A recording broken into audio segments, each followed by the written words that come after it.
नमस्कार. नीतिस्पंदन या चॅनलमध्ये आपले सहर्ष स्वागत आहे. आजच्या या व्हिडिओमध्ये आपण कोणता विषय पाहणार आहोत याविषयी आपल्याला उत्सुकता असेल तर ही उत्सुकता जास्ती ताणून न धरता पाहूया.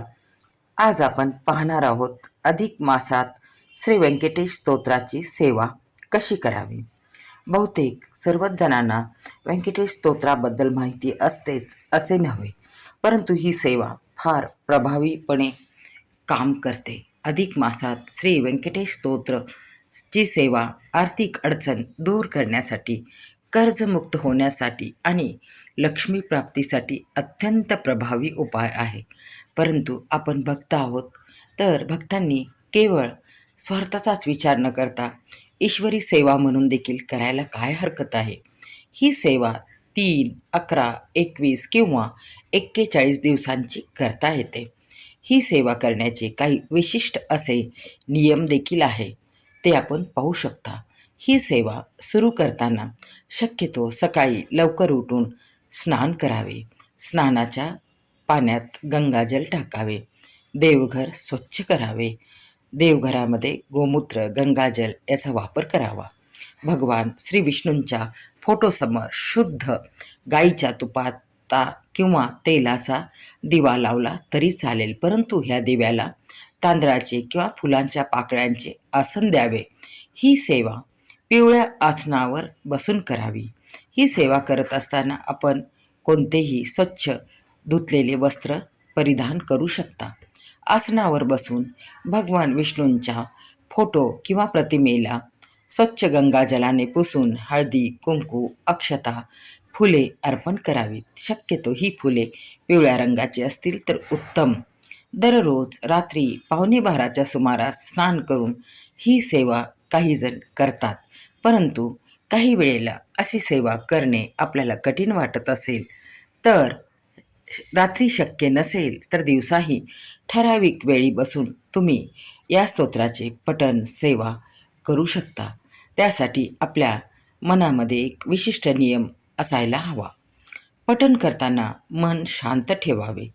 20 वेळा स्तोत्र पठण करताना फक्त 1 ते 8 ओव्यांचे पठण करावे आणि 21व्या वेळी पूर्ण स्तोत्र पठण करावे.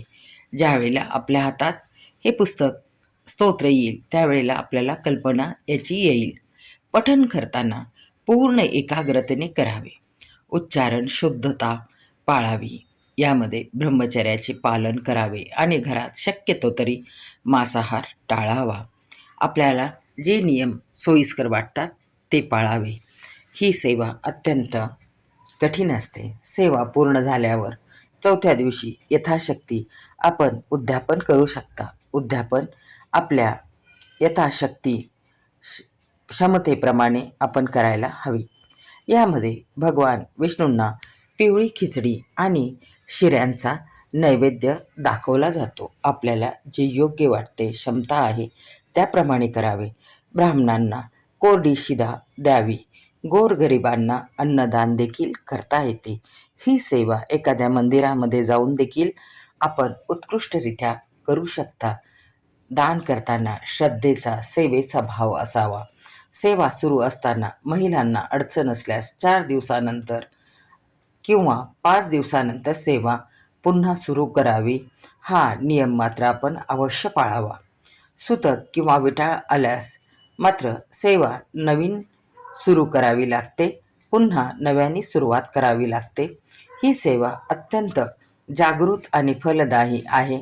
याचा अनेक जणांना अनुभव आलेला आहे. आपल्याला देखील असाच अनुभव येईल. सेवा करताना राग, नकारात्मक विचार मनामध्ये आणण्याचे टाळावे. मन श्रद्धायुक्त, श्रद्धेने, सेवाभावनेने भरलेले असावे.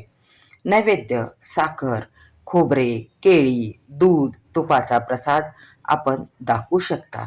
मनामध्ये श्रद्धेचा भाव अतिशय गरजेचा आहे. देव श्रद्धेला, सेवेला भुकेलेला असतो. ओम नमो व्यंकटेशाय नमः. श्री स्वामी समर्थ हे मंत्र म्हणावे. हे मंत्र अधिकाधिक जपावे. धन्यवाद. आपल्याला उत्कृष्ट फलप्राप्ती हो.